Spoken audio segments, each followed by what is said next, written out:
Comment inspirer les humains? C'est une question que je me suis longtemps demandé. Qu'est-ce qui fait qu'un être humain se sente inspiré?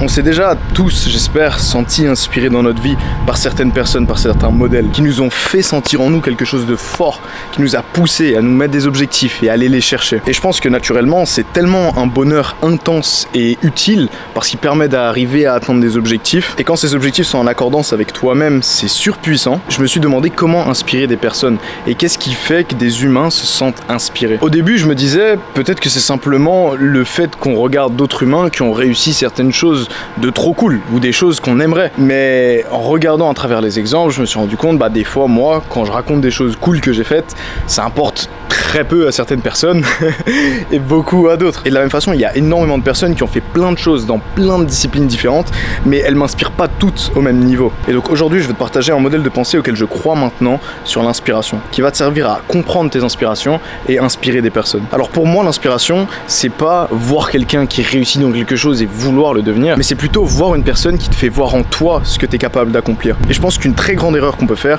c'est croire que c'est nos accomplissements qui inspirent et pas notre parcours. Parce que du coup, on aliène les personnes qu'on veut inspirer en surenrichissant nos accomplissements, mais sans raconter nos racines. Ce que je veux dire par là, c'est que si par exemple aujourd'hui je te dis, j'avais 18 ans, j'avais fait un mois à 18 000 € de chiffre d'affaires, j'avais une équipe d'une dizaine de personnes que je gérais, et ça me permettait de voyager à Dubaï, Marbella, Abu Dhabi, etc. Peut-être que ça t'inspire, il faut déjà que ce soit un résultat que tu aimerais évidemment, mais il y a de grandes chances que ça t'inspire beaucoup plus si je te raconte qu'à 16-17 ans, j'étais en cours, mais je somnolais un petit peu, j'étais présent, mais en même temps, je sentais que j'étais pas là où je voulais être. Je me sentais attrapé dans un système auquel j'avais pas choisi de participer et je voulais vraiment aller chercher quelque chose d'au-dessus.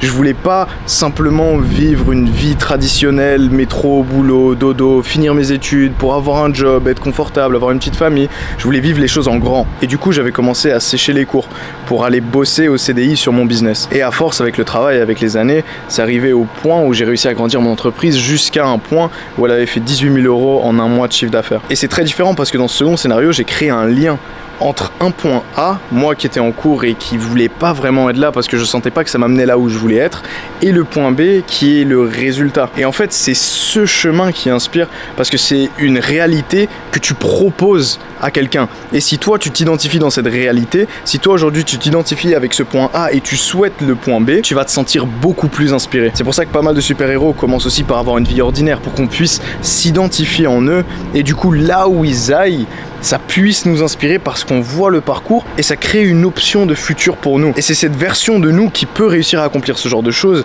qui nous motive intrinsèquement. Et c'est pour ça que c'est aussi un principe aussi fréquent du storytelling qu'on peut retrouver dans des films ou dans des livres. C'était Hugo, merci beaucoup de m'avoir écouté et à la prochaine. Ciao.